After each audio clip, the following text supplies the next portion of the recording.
مستمعينا الكرام، أهلا وسهلا بكم في برنامجكم دردشة في العلاقات مع فضيلة الدكتور أمين بوسلفاس. أستاذ الفاضل، مرحبا بك.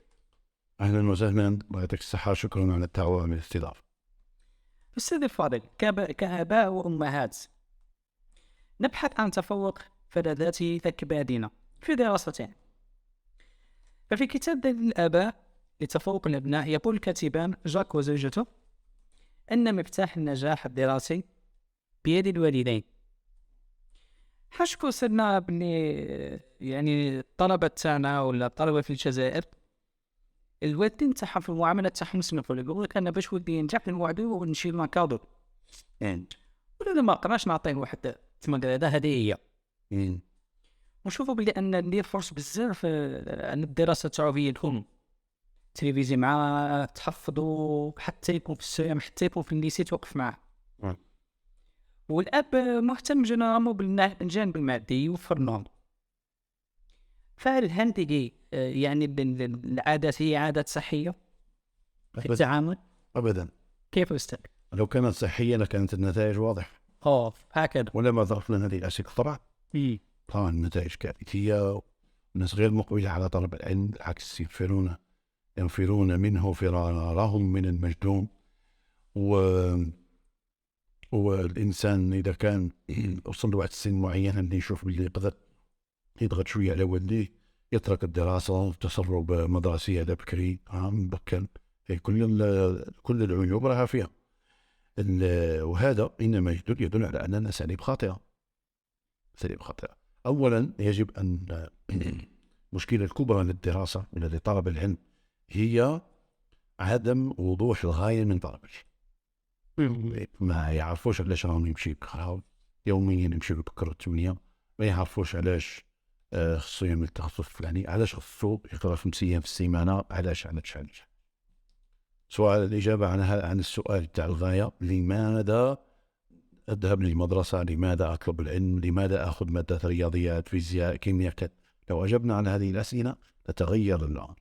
وكيفاش تكون طريقة؟ كيفاش تكون طريقة أستاذ؟ يعني هذه مسؤولية، هذا سؤال كبير. هذا ليس فقط عيب الوالدين، على الأقل خصهم أن يجتهدوا يولوا أولادهم، يفهموهم علاش راهم يعملوا هذا الشيء، لماذا يفعلون ما يفعلون، علاش راهم يقراوا في هذا السن. القراءة باش تخدم. لا، هذه إجابة خاطئة طبعا. هذه بوحدهم يعرفوا. أصلا لما بدأت المشكلة كي بدينا نتغاضى عن السؤال عفوا، ثم بعدها ألح السؤال من طرف الأبناء. فما الذي حدث؟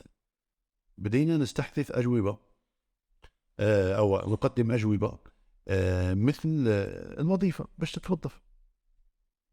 فجاءنا السؤال اللي بعده، كاين اللي ما يقراوش وخدموا، عندهم دراهم أكثر من اللي يقراو وأكثر من اللي يخدم. فاضطررنا إلى أننا نستحدث أجوبة، وإحنا في هذه المرحلة ما عرفناش واش نقول لهم من بعد. حاليا أنا نشوف المجتمع الجزائري وتقريبا العربي يقع في هذه المرحلة، ما عرفناش نجاوب على السؤال اللي وراه. تمام. فأصبحت في البحث عن الغاية سؤال ملح لدى المستقبل من العملية التربوية اللي هم الأطفال، وما كاين تجديدات باش نحاولوا نجاوبوه من قبل الأولياء. فهذه مسؤولية تتشاركها المؤسسات التربوية، المختصون، الأولياء كذلك، كل شيء، الأساتذة، كل شيء يتحمل المسؤولية هذه. أستاذ الفاضل، كأب كيفاش مثلا تقدر تنصحني باش نعاون ولدي مثلا ولا نعاون الطفل تاعي باش نجاوب على هذا السؤال؟ مثلا أطرح أسئلة، كيفاش ندير؟ أنا أولا تعتمد منهجية الحوار في في في في كلامك مع ابنك ولا بنتك. الحوار، تتكلموا. علاش في تقديري أنا يعني بالعكس، واحدة من الطرق الجميلة هي أنك تستبق السؤال. أنت تطرح السؤال لأولادك وتقول لهم علاش مشيت تقرأ؟ ولا هي أنا ودي مدخلكم من البارح يصحى بالنية. هي كي تمشيو اليوم عاودوش نتعامل، يصحى نهار تمشيو اليوم ما تزيدوش غدا تمشي، لا عاود حتى غدا. علاش كلنا نمشيو حتى العطلة؟ عاود ور العطلة تريحوا شوية، تحاول تدخلوا تنتقلوا. يبداو يجاوبوا فكي تسمع إجابات مثل أننا نريد أن ننتقل إلى السنة الموالية، أريد أنني نكون طبيب، أريد أن أكون طيار، شرطي، رجل أمن، كذا كذا، وتتوالى الإجابات. هنا تنتقل أنت بالمستوى الثاني.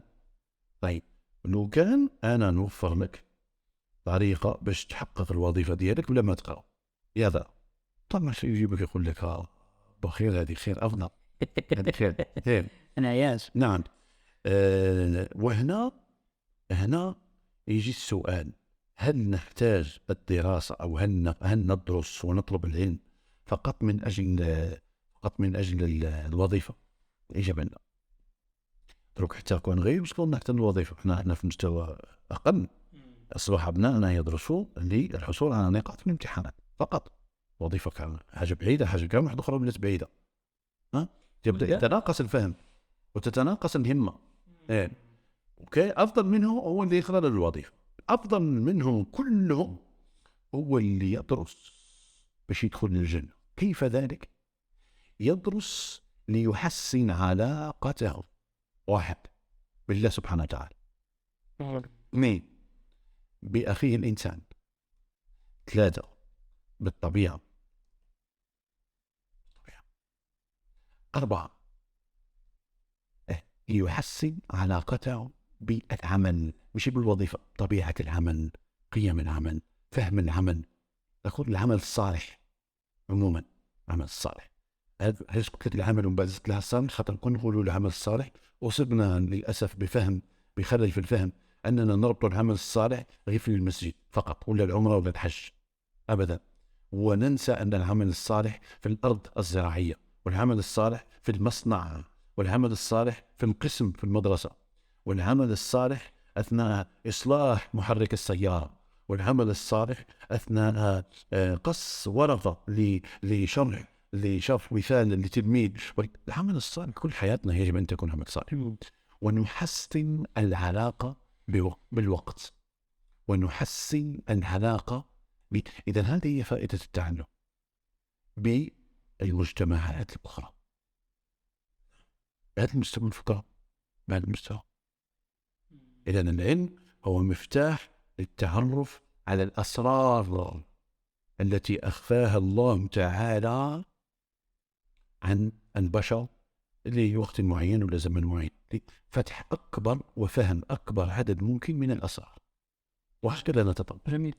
صدق كاين واحد الصنف من الآباء يقول لك قل ديما ما يقراش الضربة. سينا هكا ونعرف حتى حالات أنه الضرب مبرح، حتى أنه زربوهم بالضرب، حتى أنه بلوا عليهم، حتى أنه تنو ضربوهم ما خلاهمش يبقاو عدة أيام باش ما يبانوش بلي نضربوا. يعني لهذه الدرجة وصلنا أستاذ. هذه الدرجة من التخلف في تقدير الجملة هكا تكون صحيحة. ضرب الأبناء تخلف. استعمال الحزم غير الضرب.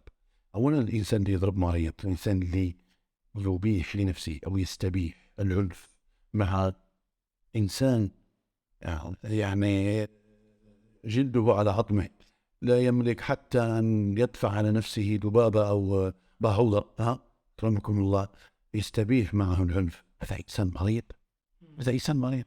بس تضرب فيه الطفل، تضرب فيه صحاك يقول لك كي الجن قداش ممكن نفهمها. بس حتى مع هذا اللي يضرب امرأة أو اللي يضرب طفل اللي يضرب ولده إنسان مريض. قبيل العنف مرض سيدي الكريم، سبيل النتائج حاجة كارثية. شوف النتائج، أكثر نتائج مروعة للضرب هي الخنوع والخضوع وعدم المطالبة بالحق. ما نزيدش وما تجيش تسألني في هذا كل شيء ربعي. كنت وضحت لنا في حلقة سابقة كنا أنه الإنسان اللي يضربوه ما يقبلوا اللي يحوس على إنسان قوي عليه باش يحميه طبعا، ويولي يحوس على القوة بأي ثمن. في ما تكون السلطة القوة يقدر يحصل عليها بأي ثمن. نعم. وهذا نتيجة أستاذ للضرب. طبعا نتائجه كارثية. أو أكثر الناس اللي يضربون سيعيدون ضرب أبنائهم. واو، كثير سيئة جدا.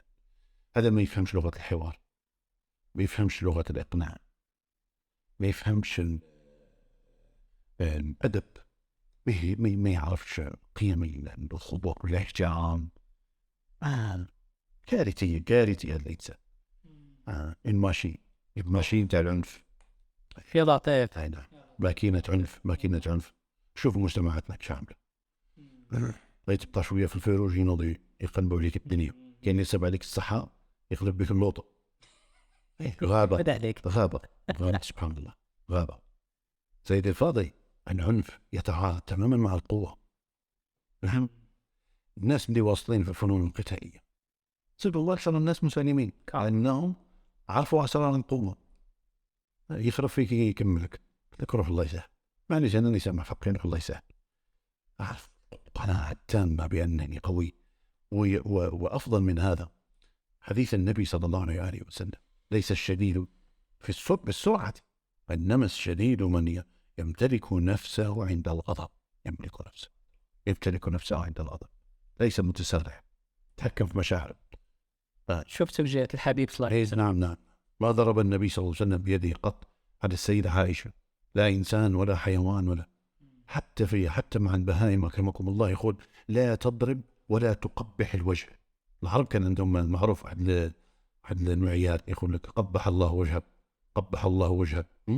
لا تقبح الوجه ولا تضرب. والكي للأمراض، ضد الأمراض الحيوانات، الكي ضد بعض الفيروسات، لا يكون ممنوع بالتوجيه النبوي شرعا أنك تكوي دابة في وجهها. شوف بهذا هذه دابة بالسن. وفي إحدى المسيرات بالجيش الإسلامي سيدنا النبي صلى الله عليه وسلم حول مسار الجيش، لأن كانت في الطريق هذه إلى مسار آخر واعر جدا، شفتوا على حملة الأسلحة الثقيلة مثلا ولا الفرسان. حول مسار الجيش على خاطر ضبية أو غزالة كانت والدة ترضع في ولادها. وتوجيهاته في كل معركة: لا تقطعوا شجرة، لا تقتلوا امرأة أو صبيا أو شيخا. الشيخ هو مدبر غير مقبل، لا تقتلوا مدبرا غير مقبل. إنسان كان جاب تليفون مش عارف فهمته كيش كانت، أو من بعد ولده كان ماشي هارب، ما تقتلش واحد هارب، ما تلحقش واحد هارب تقتله. التوجيهات النبوية. في الحد سيدي الفاضل، في إقامة الحد، علماء يقولون الحفرة ما تكونش كم كبير، الحفرة تكون مسرحة. تمام. إذا هرب كل المذاهب الفقهية ما نلحقوش ونكمل الحد، كل المذاهب الفقهية سيدي الكريم. سبحان الله.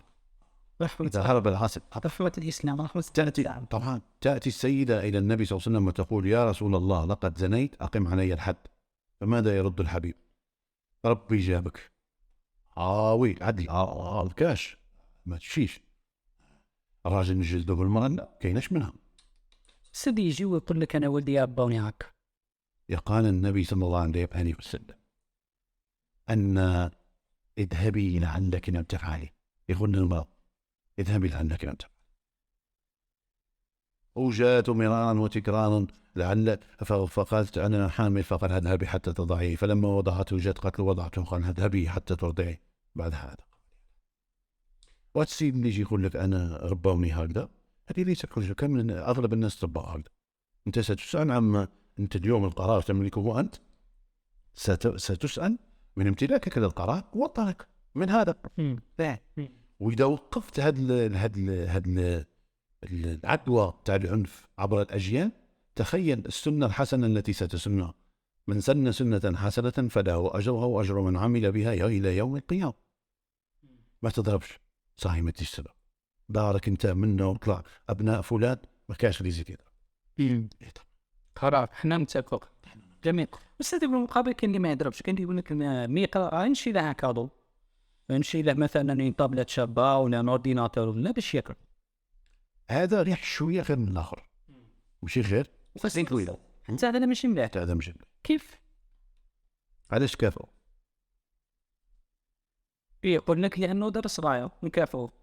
دوك ما يدرسش رايه نعاقبه، ولا ما يشتريوش كامل نعاقبه بمعنى هي فاهم ولينا خاطر يعمل لك حاجه ليك عليها تكافئه وتعاقبه.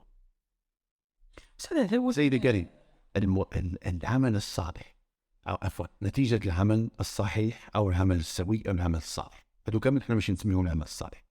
تفوق في الدراسه عمل صالح، تمام، حفظ القرآن عمل صالح، حفظ حكم أو الالتزام بمبادئ نتاع الصداقة عمل صالح، تمام. الأخلاق عمل صالح، التصرف على أساس الأخلاق عمل صالح. نتيجة العمل الصالح على من يجب أن تنعكس؟ الشخص نفسه. ممتاز، على الشخص نفسه. هو كيف نفسه تخطي أصلا حصوله على نتيجة مشرفة ولا نتيجة جيدة، هذا مكافأة، هذه مكافأة لاجتهادك. إن كنت أنا ولا بد، فمعناه طابلت فوق نشريها اللي تسهل. أولا نشريها عند جاهزية ابني. متى تكون جاهزية ابني؟ طبعا فمتى نعلم أنه جاهز؟ إذا كان سوي الشخصية، باش ما يتحكمش فيه الجهاز، هو يتحكم في الجهاز. ما نشري له سلوطح، ماشي يكون عنده البيرمين، لا كاين رخصة سياقة، وكاين رخصة نفسية، رخصة اجتماعية، رخصة فإذا كان سوي نشري له.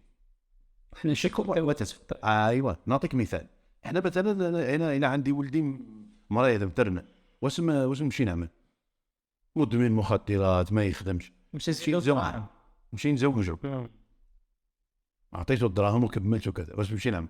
نمشي نزوجه، لعل وعسى يرتب. يقول لك يا عقال. علاش هذاك ماشي تزوجوا انت بسيكات؟ المراه قرات علم الطب العصبي، طب اعصاب، ويا ربي وإلا حبش نبرهدوه، وإلا ما يحبش هذا بالدواء ولا صفى ولدك، سبحان الله. الشاهد أنه لما تكون جاهزية في الشخصية على بركة الله. 1 2 الأجهزة نشريوها باش تسهل لنا حياتنا، ماشي باش تضيعنا.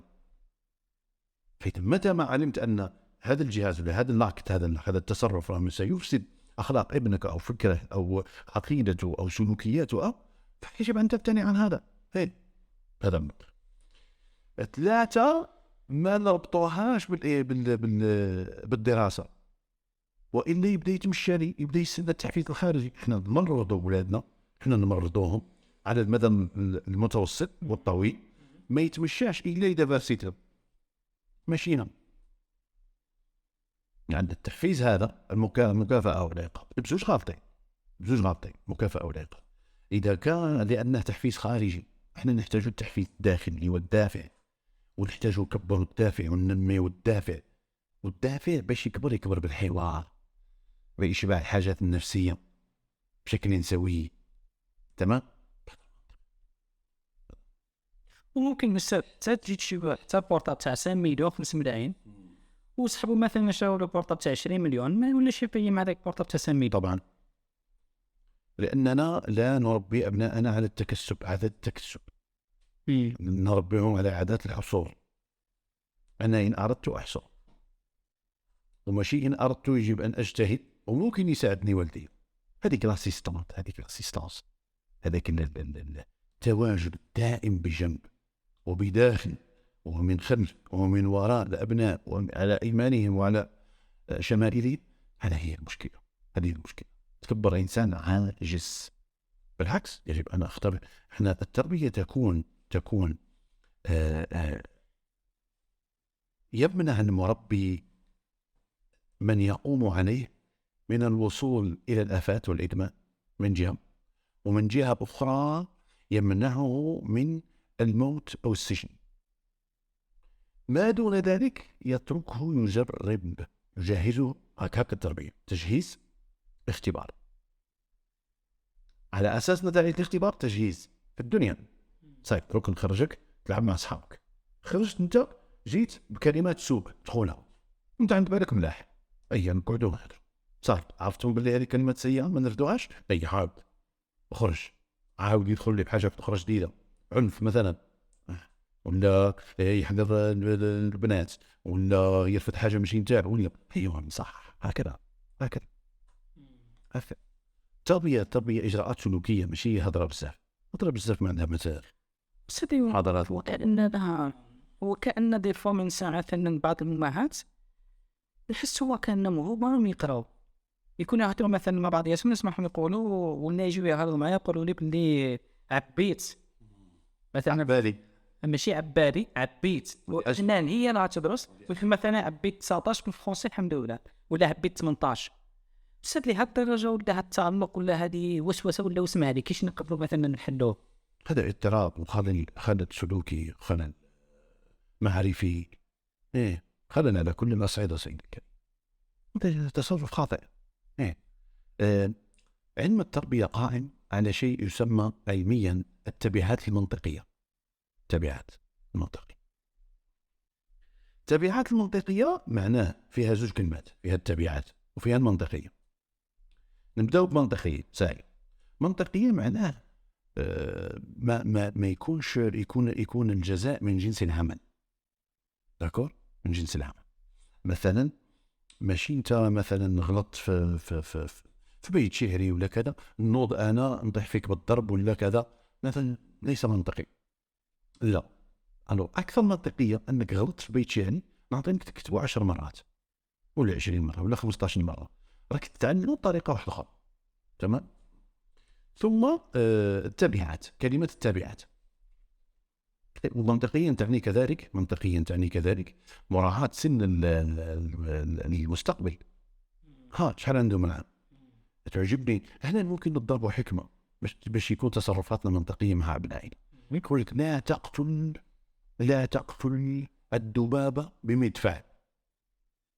الذبابة لا نقتلها بمدفع سيدي الفاضل. انت إذا الذبابة تقتلها بمدفع، الشعر واش مخليك لا جاب واحد بشعر ولا جاب سلاح ولا واش متعمل؟ مبقاش مكتب. اصلا هذا غير الدراسه، مازال ما درنا مثلا على الابداع والموهبه وإلى غير ذلك. تدرك جاهز السوق ان شاء الله. كم الناس. ثم بعدها عند التبعات هي يجب ان يتحصل، يجب ان يقع الاحسان او الاساءه على صاحب الفعل. ما نتصلوش كنا، ماشي انا نخلص. عاطبك الاستاذ، يا راه نعاونك نجي نكتب معك حتى هاد الاساتذه عليهم كيفاش ولا ابن عمي غير البرنامج طويل ويزيدوا العقوبات. لا هو يكتب بالشيء اللي كان يقصر يسهر.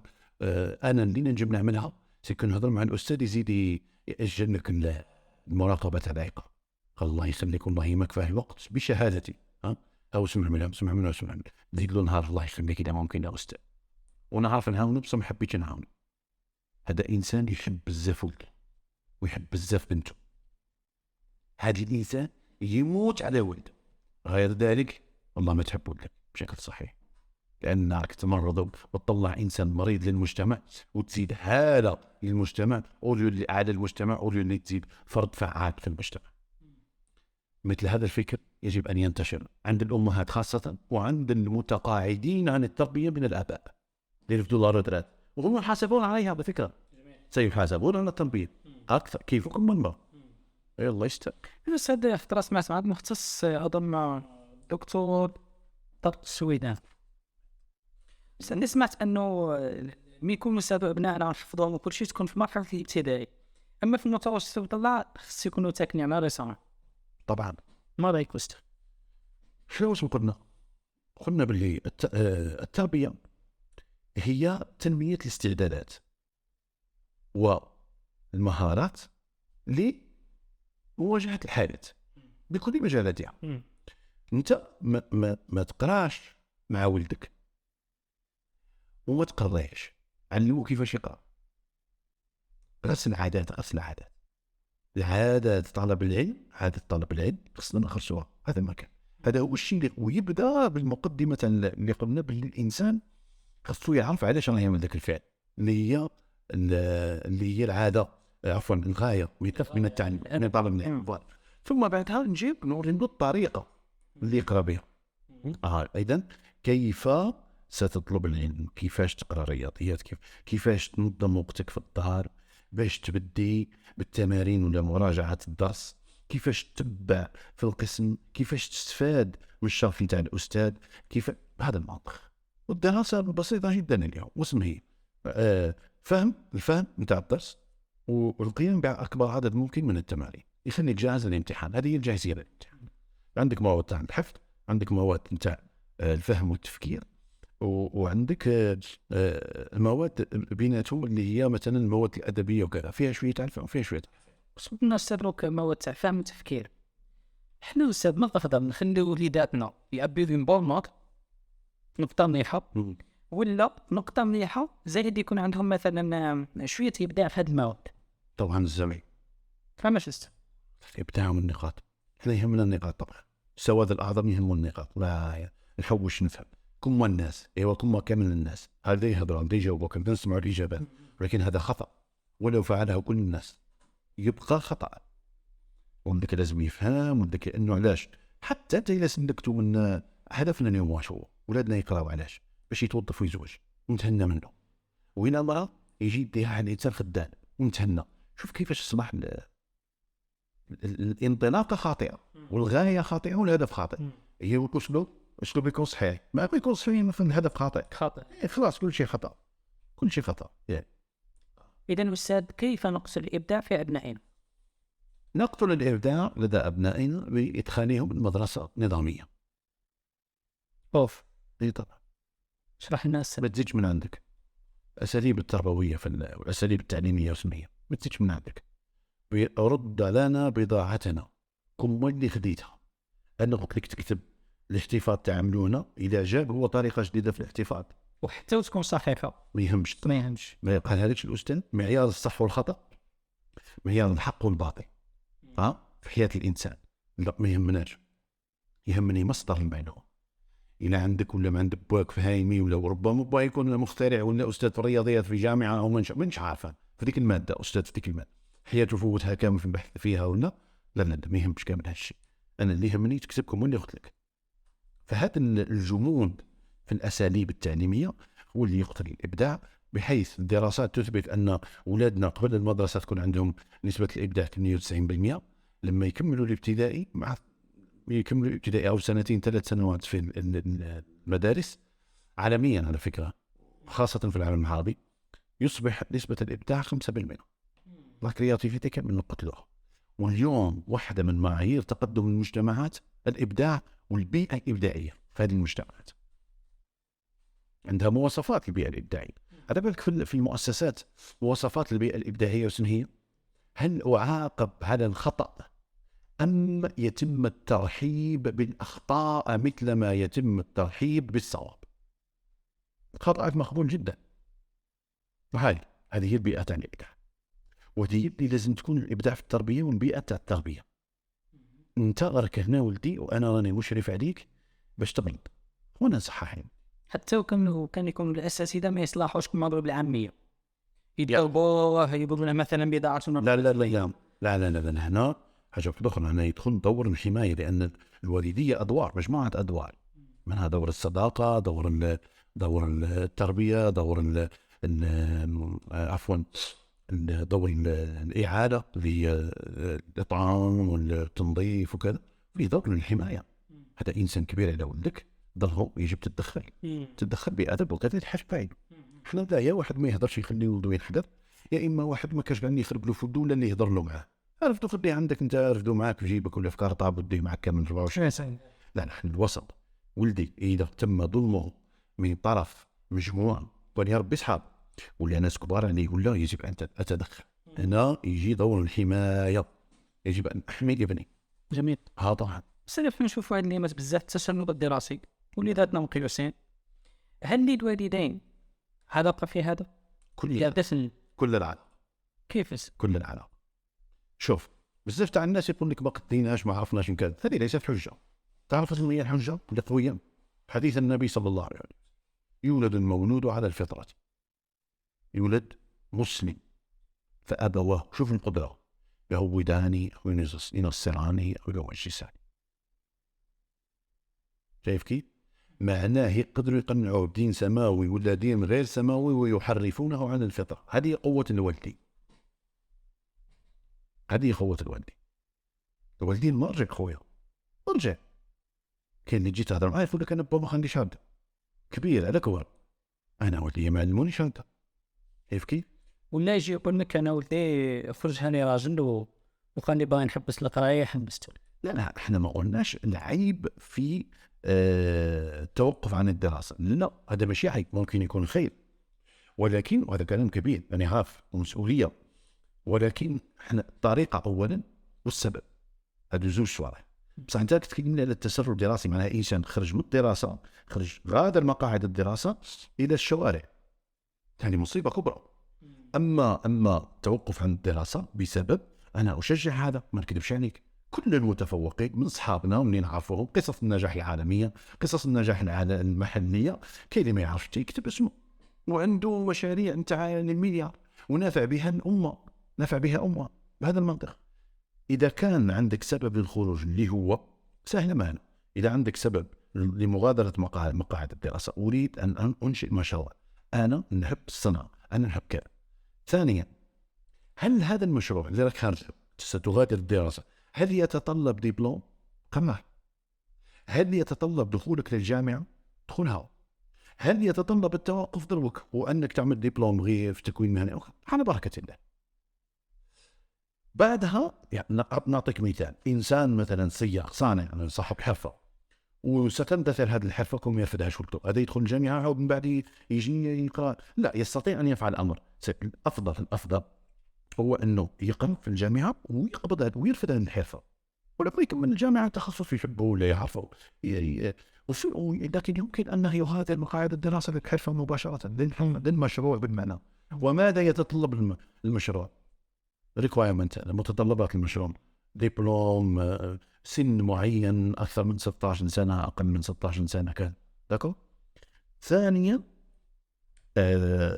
اذا لماذا تريد ان تغادر؟ لماذا تريد؟ وثانيا، ماذا يتطلبه هذا السؤال؟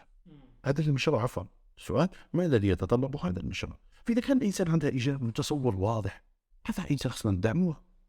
علاش تقبضوا معك 8 سنوات في التعليم الاكاديمي ومن بعد يخرج يقعد يدور؟ علاش؟ نعطيك مثال. انا مره جيني سيده قالت لي ولدي عنده ماستر في الايكونومي واللي عنده ماستر في الاداب، واصحابي اللي عندهم ماستر في البيولوجي وليسونس البيولوجي ومن بعد يخدم طاكسيار. دكاتره حتى هي. علاش؟ انا ما حبيتش نطيح لعباد الله المورا اللي ما بقاش دكاتره عامل طابله تاع دخان اكرمكم الله، يعني كارثه الوضع. فعلاش انت خصك يمشي كامل هاد السنوات يضيعها من بعد تعمل له طاكسي يسوق فيه وتقبل بالواقع؟ لماذا لا نقبل بالواقع ونخطط له بطريقه استباقيه؟ هذا لا يعني ان كل الناس تخرج عندك مشروع. كل الناجحين مؤسسي شركه ماكنتوش ابل ومؤسسي شركه مايكروسوفت لم يتموا الجامعه، بصح سنه اولى ثانيه، حتى في الفيسبوك، حتى صاحب مؤسس فيسبوك ومن بعد شراء انستغرام وكذا. بس فيسبوك وسيله للتواصل في الحرم الجامعي والحي الجامعي اللي هي كانت في هارفارد، وبعدها تبنوا المشروع ومشى بعيد ولا مشروع عالمي ولا واحد من اغنى اغنياء العالم. اذا هكذا الناس، هكذا الابداع، هكذا المرونه في الانصات للاخر وفي احترام الاخر وراي الاخر. اما ولدك يقول لك كرهت القرايه في الصين رياض، لا، هذا مش ليس بسبب، هذا خطا طبعا. ايه، وحنا عندنا المسؤوليه في اننا نحبوا، طبعا مشترك على كل المسؤوليه الكبيره عن الوالدين، نحبوا اولادنا القرايه ولا لا، نحبوا لهم الدراسه وطلب العلم. تجي حتى اسم منها القرايه بدات تضيع، اسمها الصحيح طلب العلم. طلب العلم، إيه؟ طلب العلم، ايه، وش القرايه؟ الرسول صلى الله عليه وسلم قال لك: من سلك طريقا يلتمس فيه علما سهل الله له به طريقا الى الجنه. نعم. الله عز وجل يقول في محكمة تنزيله: هل يستوي الذين يعلمون والذين لا يعلمون؟ انما يخشى الله من عباده العلماء. نعم. فرحنا والراسخون في العلم. فرحنا استاذ من المبادئ بعد كل البعد. لذلك السؤال الصحيح: هل تربيتنا تنبع من التوجيه الإلهي والنبوي أم تنبع من ثقافتنا المليئة بالعيوب؟ ثقافتنا التي ترى أن منتهى طلب العلم هو وظيفة يتحصل عليها الإنسان، أن عليها يجي اليوم يقنع كل ذكر لأنهم أذكياء ما شاء الله، الأجيال ماشي وتزيد في الذكاء. فيقول لك باللي أنا نقرأ باش نخدم. طيب يا أنا ستخدم دروك، يلا نخرج دروك نخدم، يجي غالبك هذا غلط.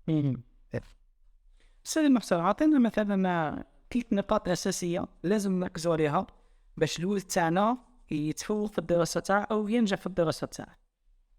أولا يجب أن يفهم لماذا يدرس ويوضح الهدف من الهدف في حياته، ماشي غير من الدراسة وإنما هدف كبير في حياته. ثانيا يجب أن نبني أو نغرس له، نبني لديه عادات طلب العلم. ثالثا لا يجب أن نكتفي خاصة في كامل المسار أنت إلى مرحلة المتوسط، إلى الرابعة متوسط. لا يجب أن يكتفي الإنسان بطلب العلم فقط، لا، يجب أن يخالط مع طلب العلم ممارسة رياضة ضروري. أنا كل الناس اللي تجيني استشارات في المكتب نقول لهم خليه وهي زيدوا له سبور. نقصوا دروس التعلم وزيدوا له سبور. يقول لك لا هو هكذا وما قراش. نقول لهم أنا هكذا نفهم، هكذا أنا نعرف، العلم يقول هكذا. بعض الناس الكثير منهم اللي يتبعوني يقول لك صح أستاذ ما كاش مشكل، تتحسن النقاط وتحسن المردود ويصبح. تشوف اليوم أكبر خلل، أكبر يعني آفة نعاني منها هي كره العلم من طرف ولادنا، والسبب البرنامج المعمر. كي ما يفهموش نزيدوا منهم اليكون، أي يبقى السيد من القراية، بين القراية والقراية عنده القراية. هذه آفة على القرن، آفة على العصر هذه. والله لا جريمة في حق أبنائنا، جريمة سنحاسب عليها أمام البشرية، أمام الله سبحانه وتعالى يوم القيامة سنحاسب عليها.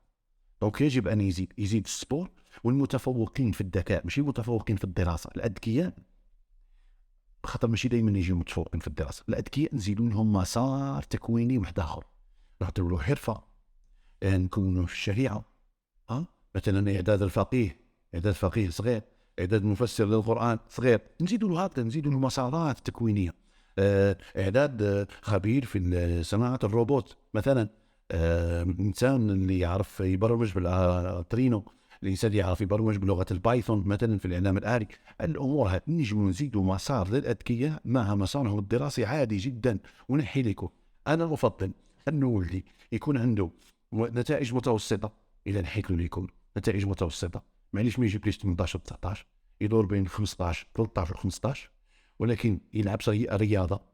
وثالثا عنده حرفة واحدة أخرى متعلمها، سمكرة ولا إصلاح مثلا دبلوم ميكانيكا، دبلوم كهرباء منزلية، كهرباء صناعية، كهرباء سيارات، أو حرفة معينة، حرفة جد ولا تعمل ولا صياغة مثلا، ولا تشبيب الذهب، ولا يعني مثل هذا أفضل بكثير. وهذا اللي رانا ناقصنا اليوم. أولا ستكون لديه فرص كثيرة، ستكون لديه فرص كثيرة في الحياة. ثانيا ما يكرهش القراية. ثالثا سيكون ناجح في الحياة. جميل. يعطيك الصحة. هذا الكلام يتناقض مع ما نفعله اليوم واقعيا وما يقبلوش بزاف تاع الناس، ولكن هذا هو دور المثقف المتخصص. دوره أن يعيد الناس إلى جادة الصواب بدءا بالتفكير. اللهم اجعلنا من الله يوفقك. امين يا رب. الله ينفعنا خير. بارك الله. أستاذي الفاضل الله يعطيك الصحة والله يجازيك، فعلا بزاف اليوم. مستمعينا الكرام تهلاو لذاتكم، وأي أسئلة نسعد بالإجابة عنها. والسلام عليكم ورحمة الله تعالى